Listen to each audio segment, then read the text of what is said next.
মুহূর্তে আমরা যে রুটগুলোতে অবরোধ করছি সেই অবরোধে বাংলাদেশের যে কেউ আসুক না কেন তাকে এখানে দাঁড়াতে হবে। এটার মান সম্মানের বিষয় আছে। নিয়ে মেট্রো রেলে খুব সুন্দর করে মেট্রো তো ভাই এয়ারপোর্ট পর্যন্ত যায় না। আপনি হচ্ছে 10-এ নামবেন ওখান থেকে। আমার বাতের নিশ্চয়তা হচ্ছে না, আমার কর্মসংস্থানের নিশ্চয়তা হচ্ছে না।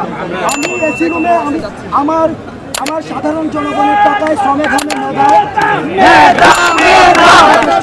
এটার মান সম্মানের বিষয় আছে। নিয়ে মেট্রো রেলে খুব সুন্দর করে মেট্রো তো ভাই এয়ারপোর্ট পর্যন্ত যায় না। আপনি হচ্ছে 10-এ নামবেন ওখান থেকে।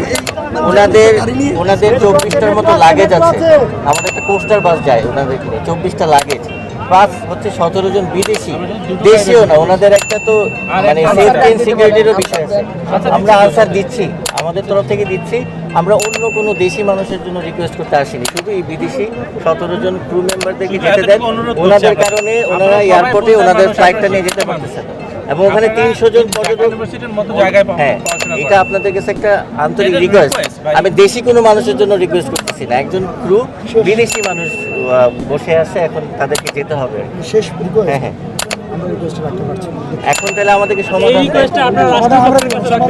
আমরা এই যে 7 দিন যাবত আন্দোলন করতেছি, সেই সময়টা তো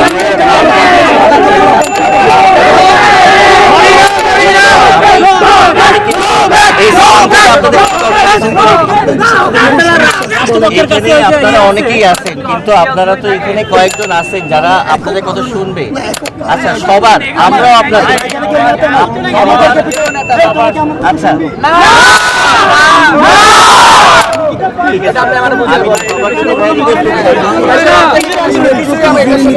মেট্রো দিয়ে ভাইয়া 26টা লাগেজ কেমনি নিব বলে 17 জন মানুষ আছে। আজকে দিবেন লোক আছে, লোক দিয়ে নেন আজকে দিলাম। আমরা কাছে যাই। আচ্ছা, মিরপুর 10 থেকে কি হবে? আমার তো বাস নাই। আমি বললাম যে ওনাদের সাথে ডিসকাশন করতে চান, ওনাদেরকে নিয়ে আমরা যান। 10 এ নামলাম, 10 থেকে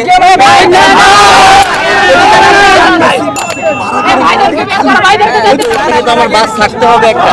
কোথা থেকে এসেছে? আমরা অথরাইজ না। কিছু বলতে পারবো না, আমাদের কোনো ইনফরমেশন নাই। আমরা জানি বিদেশি, শুধু এটুকু জানি, আর কিছু না।